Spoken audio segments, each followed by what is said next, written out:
अध्याय 8 परम ज्ञान के स्रोत। हमें श्रीमद् भागवत का रसास्वादन करने की पद्धति के विषय में जानना आवश्यक है, क्योंकि श्रीमद् भागवत भगवत भावना के विज्ञान पर सर्वाधिक उन्नत ग्रंथ है एवं सारे वैदिक ज्ञान का परिपक्व फल है। रस संस्कृत शब्द है, जैसे संतरे या आम का रस। श्रीमद् भागवत के रचयिता हमसे निवेदन करते हैं कि आप कृपया करके भागवत के फल का रसास्वादन करने का प्रयत्न कीजिए। क्यों? मैं भागवत के फल का रसास्वादन क्यों करूं? क्योंकि यह वैदिक कल्पतरु का परिपक्व फल है और कल्पतरु के रूप में आप जो भी कामना करें वेदों से उसे प्राप्त कर सकते हैं। वेद का अर्थ है ज्ञान। यह इतना परिपूर्ण है कि चाहे आप इस भौतिक जगत का आनंद प्राप्त करने की इच्छा करते हो या आध्यात्मिक जीवन का आनंद लेने की इच्छा करते हो, दोनों प्रकार का ज्ञान यहाँ उपलब्ध है। यदि आप वैदिक सिद्धांतों का पालन करते हैं तो आप सुखी हो जाएंगे। ये राज्य की 4 आचार संहिताओं की तरह है। यदि नागरिक इनका पालन करे तो सुखी हो जाएंगे। कोई अपराधपूर्ण अतिक्रमण नहीं होगा और लोग सुखमय जीवन बिताएंगे। राज्य आपको बिना कारण कष्ट देने के लिए नहीं है, परंतु यदि आप राज्य के नियमों का पालन करें तो दुख का कोई प्रश्न ही नहीं उठता।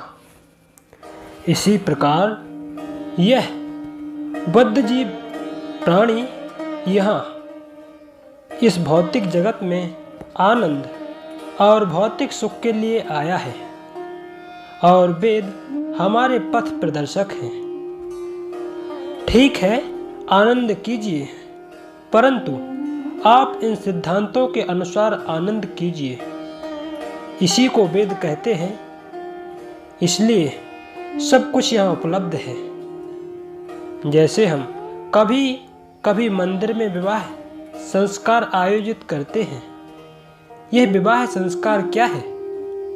यह पुरुष और स्त्री, युवक और युवती का मिलन है। वे पहले से वहाँ हैं और मित्र की तरह रहते हैं। फिर विवाह संस्कार की क्या आवश्यकता है? यह वैदिक पद्धति है। वेदों में स्त्री पुरुष के साथ साथ रहने का एवं यौन जीवन का वर्णन है, परंतु विशेष नियमानुसार, ताकि आप सुखी हो सकें। अंतिम उद्देश्य सुखी होना है। यदि आप वैदिक नियमों और नियंत्रणों का पालन करते हैं तो इसका अर्थ यह नहीं कि आप आहार, निद्रा, सुरक्षा और मैथुन से वंचित कर दिए जाएंगे। यह बात नहीं होगी। आपकी शारीरिक आवश्यकताएं वही हैं जो पशुओं की होती हैं। पशु भी आहार, निद्रा, मैथुन और आत्मरक्षा में प्रवृत्त होते हैं। इसलिए हमें भी इन वस्तुओं की आवश्यकता है, परंतु वेदों में कुछ नियम निर्धारित किए गए हैं। आप उनका पालन करें ताकि दुखी ना हो पाएं। यदि आप इन नियमों का पालन करते हैं तो अंततः उसका परिणाम यह होगा कि आप भौतिक बंधन से छुटकारा पा लेंगे। यह भौतिक जीवन जीवात्मा के लिए नहीं है। यह एक भ्रांति है कि आप इस भौतिक जीवन का उपभोग करना चाहते हैं, किंतु भगवान कृष्ण हमें कुछ आदेश देते हैं ताकि हम इस तरह से सुखी रह सकें कि अंततोगत्वा हम यह समझ लें कि यह हमारा उचित जीवन नहीं है। हमारे लिए आध्यात्मिक जीवन ही उचित है। हमारा यह मनुष्य जीवन तब परिपूर्ण होता है जब हम यह समझ लेते हैं कि हमारा अस्तित्व आध्यात्मिक है, कि हम ब्रह्म हैं। अन्यथा हम यदि अपने आध्यात्मिक जीवन की चिंता नहीं करते तो परिणाम यह होगा कि हमें वैसे ही रहना होगा जैसे कुत्ते और बिल्लियां रहते हैं। इस बात की पूरी संभावना है कि अगले जन्म में हम पशु की योनि प्राप्त करें, और यदि संयोगवश हमने पशु योनि प्राप्त कर ली तो इस मानव जीवन को दोबारा प्राप्त करने के लिए लाखों करोड़ों वर्ष लग जाएंगे। इसलिए मानव जीवन का उद्देश्य है आत्म साक्षात्कार प्राप्त करना, और वेद हमारे पथ प्रदर्शक है। आप भगवत गीता में पाएंगे कि कृष्ण कहते हैं कि वेदों के विधि विधान के अध्ययन या अनुसरण करने का वास्तविक अर्थ है कृष्ण भावनामृत के ज्ञान तक पहुंचना। श्रीमद् भागवत में भी यही बताया गया है। इसलिए वेद आपको अनेक जन्मों के बाद यह अवसर प्रदान करते हैं कि आप कर्मिक रूप में कृष्ण का ज्ञान प्राप्त करें। परंतु श्रीमद् भागवत को जीवन का सार और वेदों का पका फल बताया गया है, क्योंकि भागवत में सीधे बताया गया है कि इस जीवन में क्या आवश्यक है। वेदों को 4 भागों में विभाजित किया गया है: साम, ऋक्, अथर्व और यजुः। तत्पश्चात पुराणों में इसकी व्याख्या की गई है, जो संख्या में 18 है। फिर उपनिषदों में इनकी और व्याख्या की गई है, जिनकी संख्या 108 है। उपनिषदों का सार वेदांत सूत्र में दिया गया है, और वेदांत सूत्र की उसी रचयिता द्वारा उसकी व्याख्या श्रीमद् भागवत में की गई है। यह प्रक्रिया है। इसलिए श्रीमद् भागवत संपूर्ण वैदिक ज्ञान का सार है। नैमिषारण्य उत्तरी भारत का एक अत्यंत प्रसिद्ध और पवित्र वन है, जहाँ प्रायः सभी ऋषि और तपस्वी आध्यात्मिक उन्नति में सहायता प्राप्त करने के लिए जाते हैं। इस युग में उसी वन में सर्वप्रथम श्रीमद् भागवत की चर्चा की गई थी। इसकी चर्चा के दौरान श्रोताओं ने महान संत श्री सूत गोस्वामी से पूछा था, कृष्ण अपने परम धाम में अब वापस चले गए हैं, तो यह दिव्य ज्ञान अब कहाँ स्थित है? यह प्रश्न उठाया गया था। भगवत गीता का उपदेश स्वयं कृष्ण ने दिया था, और इसमें ज्ञान योग, कर्मयोग, ध्यान योग और भक्ति योग का वर्णन किया गया है। अब यह जिज्ञासा की गई थी कि जब कृष्ण चले गए हैं तो आध्यात्मिक ज्ञान कहाँ से प्राप्त किया जा सकता है? इसका उत्तर मिला था कि कृष्ण वापस जाते समय हमारे लिए श्रीमद् भागवत छोड़ गए हैं। यह भगवान कृष्ण का प्रतिनिधि शब्दा अवतार है। जैसे गीता कृष्ण से भिन्न नहीं है, उसी प्रकार श्रीमद् भागवत भी कृष्ण से भिन्न नहीं है। कृष्ण और कृष्ण का नाम भी भिन्न नहीं है। कृष्ण और उनका रूप भी भिन्न नहीं है। यह पूर्ण है, इसका साक्षात्कार करना पड़ता है। भगवत गीता और श्रीमद् भागवत कृष्ण के शब्दावतार हैं। श्रीमद् भागवत कृष्ण का साहित्यिक अवतार भी है और यह वैदिक ज्ञान का फल भी है। आपने यह अनुभव किया होगा कि सुख नाम का एक पक्षी होता है। उसका शरीर हरा होता है और चोंच लाल होती है। सुख की यह विशेष योग्यता है कि आप जो भी कहें वह उसकी नकल कर सकता है। वह सुख पक्षी पके फल का स्पर्श करता है और यह स्वाभाविक है कि यदि फल वृक्ष पर पकता है तो वह बहुत ही स्वादिष्ट हो जाता है। यदि फल सुख द्वारा चख लिया जाता है तो फल और भी अधिक स्वादिष्ट हो जाता है। यह प्रकृति का नियम है।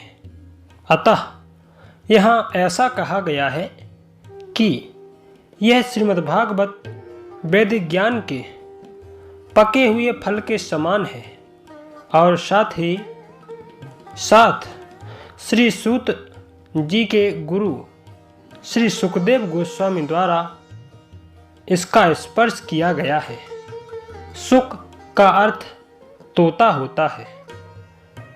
श्रीमद् भागवत की पहली व्याख्या श्रील सुखदेव गोस्वामी ने की थी। यद्यपि इसके रचयिता उनके पिता श्रील व्यासदेव हैं।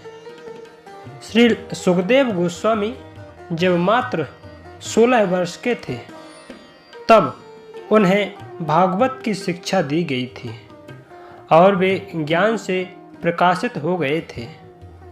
वे परम तत्व के निराकार सिद्धांत के अनुसार पहले से ही मुक्त थे, परंतु अपने पिता से श्रीमद् भागवत का श्रवण करने के बाद वे कृष्ण की लीलाओं के प्रति आकृष्ट हो गए तथा वे श्रीमद् भागवत के प्रचारक बन गए।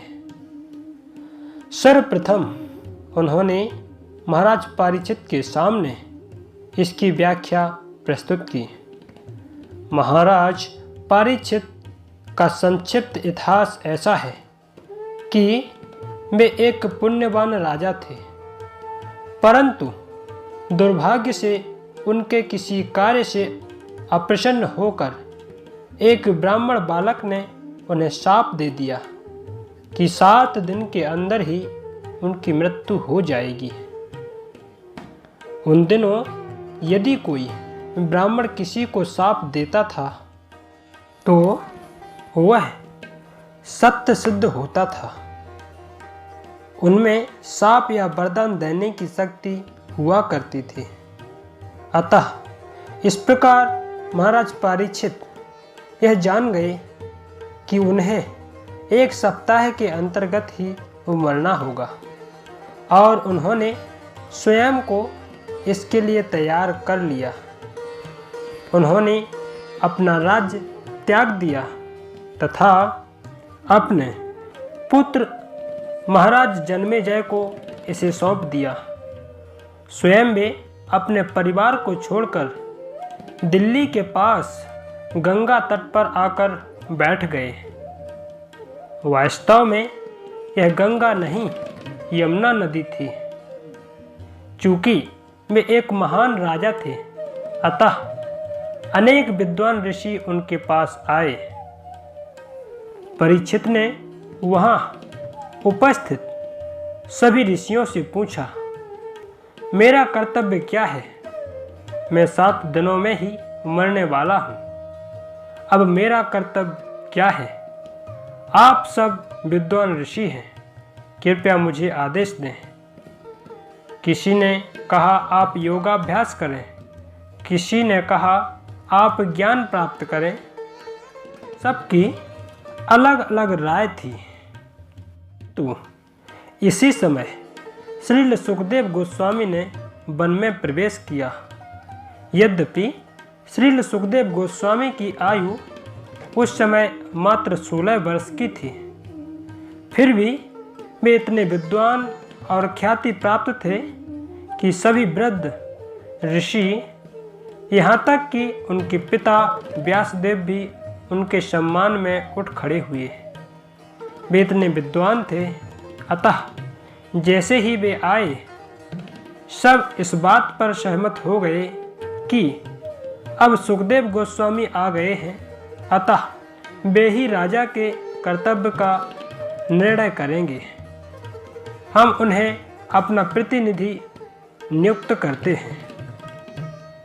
इस प्रकार सुखदेव गोस्वामी को सबकी ओर से बोलने का अधिकार दिया गया।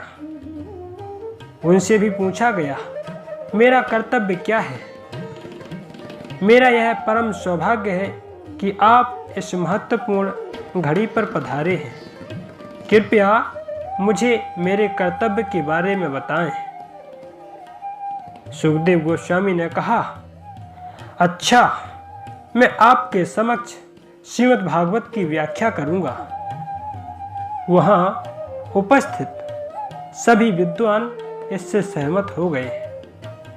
श्रीमद् भागवत सर्वप्रथम श्रील सुखदेव गोस्वामी द्वारा कहा गया था, इसलिए ऐसा कहा गया है कि जिस प्रकार तोता पके फल को स्पर्श करता है और वह फल और अधिक स्वादिष्ट हो जाता है, उसी प्रकार यह श्रीमद् भागवत सर्वप्रथम श्रील सुखदेव गोस्वामी के द्वारा स्पर्श किए जाने पर और भी अधिक रोचक हो गया है। बात यह है कि कोई भी वैदिक साहित्य, विशेषकर श्रीमद् भागवत और गीता जैसे ग्रंथ आत्म साक्षात्कार प्राप्त महात्माओं द्वारा जिस रूप में कहे गए हैं, उनका उसी रूप में अध्ययन करना चाहिए। विशेष रूप से वह साहित्य जिसे वैष्णव साहित्य कहा जाता है, अभक्त से नहीं सुनना चाहिए। इस बात पर मैंने कई बार बल दिया है। जो लोग अभक्त हैं, मानसिक तर्कवादी हैं, सकाम कर्मी या योगी हैं, वे भगवान के विज्ञान की व्याख्या नहीं कर सकते। एक अन्य महान संत सनातन गोस्वामी ने भी विशेष रूप से यही बात कही है। जो भक्ति मार्ग में नहीं है, भगवान से रहित है, जिन्हें भगवान में श्रद्धा नहीं है, ऐसे लोगों को भगवत गीता और भागवत या भगवान संबंधी साहित्य पर प्रवचन करने की अनुमति नहीं दी जानी चाहिए। तो यह बात नहीं है कि आप कोई भी व्यक्ति भागवत तथा भगवत गीता पर प्रवचन दे सकता है और हमें उसे सुनना पड़ेगा। नहीं, विशेषकर सनातन गोस्वामी ने इसके लिए निषेध किया है। हमें भगवान के विषय में किसी भी ऐसे व्यक्ति से श्रवण नहीं करना चाहिए जो शुद्ध ना हो। कोई पूछ सकता है कि आप किस तरह कृष्ण की वाणी को कलंकित कर सकते हैं, जबकि आप यह वाणी स्वाभाविक रूप से दिव्य रूप में शुद्ध है। किसी अभक्त से कृष्ण की वाणी सुनने में क्या दोष है, यह प्रश्न उठाया जा सकता है। इसके बारे में यहाँ एक उदाहरण दिया गया है। दूध कितना भी अच्छा और पौष्टिक क्यों ना हो, किंतु सांप का स्पर्श होते ही वह तुरंत विषैला हो जाता है। सांप बहुत ईर्ष्यालु होता है, उसके काटते ही मनुष्य अनावश्यक रूप से तुरंत मर जाता है। इसलिए उसे सभी जीवों में क्रूरतम जीव कहा जाता है। शास्त्रों में अहिंसा का विधान है, परंतु सांप या बिच्छू को मार डालने की अनुमति दी गई है। आप यह नहीं कह सकते कि दूध तो पौष्टिक होता है, इसलिए हम उसे पी सकते हैं। सर्प के छू लेने से क्या हानि? नहीं, इसका परिणाम होगा मृत्यु। हमें कम से कम भगवत गीता और भागवत का उपदेश उन लोगों से नहीं सुनना चाहिए जो भगवान के भक्त नहीं हैं, जिन्होंने भगवान का साक्षात्कार नहीं किया है, और जो लोग उनके प्रति द्वेष भाव रखता है, उनका स्पर्श इसे विषाक्त कर देता है। भगवान की वाणी सदैव पवित्र होती है, पर जैसे ही सर्प सदृश अभक्तों से इसका स्पर्श हो जाता है, तब व्यक्ति को इसके श्रवण के विषय में बहुत सावधान होना चाहिए। श्रीमद् भागवत में इसका संकेत किया गया है कि ज्यों ही श्री सुखदेव गोस्वामी ने इसका स्पर्श किया, यह रुचिकर हो गया। यही अंतर है।